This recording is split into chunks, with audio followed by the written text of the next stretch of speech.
Our next question comes from a student in the Quest Academy 4th grade Mustang class. This student asks, what made you so interested in grammar? I really appreciate this question because it demonstrates an awareness that a person can become quite interested in grammar. Contrary to the commonly held view that grammar is something kind of boring or dry or academic, the question recognizes that we can actually become interested in a subject, even passionate about it. And so there are three things I would say in response to this question. The first is I became interested in grammar as a student in middle school and in high school simply because I was interested in writing and I was interested in the ways that we put sentences together. I was interested in how do we make meaning? How do we make our sentences more clear, more engaging, more lively? And during this time that I was a student, I came across a book on my own, which of course is one of the most wonderful ways to come across a book. I came across a book on my own called The Elements of Style by Strunk and White. And it is a very small book. In fact, when it was first printed, it was printed in a small size so that it could fit in somebody's back pocket.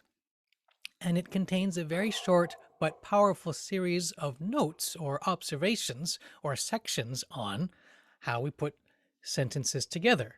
And furthermore, what is this thing called style, which is how do we impart language, how do we impart our own language with a certain kind of energy, a certain kind of unique force, a certain kind of magic, if you will. You may be able to hear that outside my cozy writing yurt there is a dog barking in the distance. And hearing this dog bark reminds me something else about the study of grammar, is that when we put our sentences together, we are putting a set of sounds together. But we're putting them together in such a way that those sounds convey meaning. And the more skillfully we put those sentences together, the more completely those sentences convey our meaning.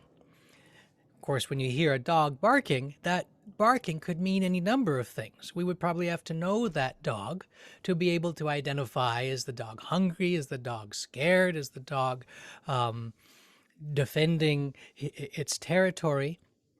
And so there's a different kind of process that goes along. But even there, too, we might learn the grammar, so to speak, of the barking of a particular dog, the syntax of that dog's form of expression. Now, of course, as soon as we get words involved in human language, we get lots of different layers involved. My second foray into language came after I graduated from college and I went to live in South India and I studied the Tamil language. And I found that studying another language helps you to see your own language far more deeply than you might have otherwise been able to do. Studying the grammar, for instance, of Tamil, I came to understand a structure which is in some ways quite different from English.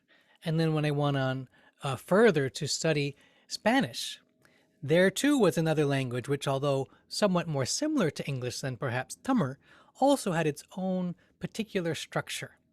And so studying these languages, I found myself not only coming to understand their own unique structures or grammars more deeply, I also came to understand the grammar of my own language more deeply. Which leads to the third reason why I get excited about grammar, which is that through the process of these adventures in learning and in language and in writing, I came to become a kind of poet. I embarked upon an apprenticeship, if you will, to become a poet. And over 20 years of listening and writing poetry, memorizing poems in fact, 4 different languages, I came to understand that grammar, far from being a, a merely kind of academic or dry subject, is actually one of the ways, one of the tools, if you will, with which we can animate a language. Only when we really understand the properties of the language in which we are speaking can we really speak that language with the greatest force or the greatest gentleness, whichever may be required by the situation. So that's a little bit of how I became so interested in grammar. And so I'd like to turn this question around to you and ask you, what makes you, maybe if you don't find yourself enthusiastic about grammar yet, what makes you intrigued about grammar? As you've studied grammar, what has it helped you to see that you may not have noticed before? What has it helped you to understand about your own language? Search for those areas where the study of language and the study of grammar has awakened something within you. And then kindle that feeling. Be on the lookout for it. Allow the study of grammar to become exciting, and you will find your experience of not only language but of the world starting to shift and change. So that is my answer to the question, what made you so interested in grammar?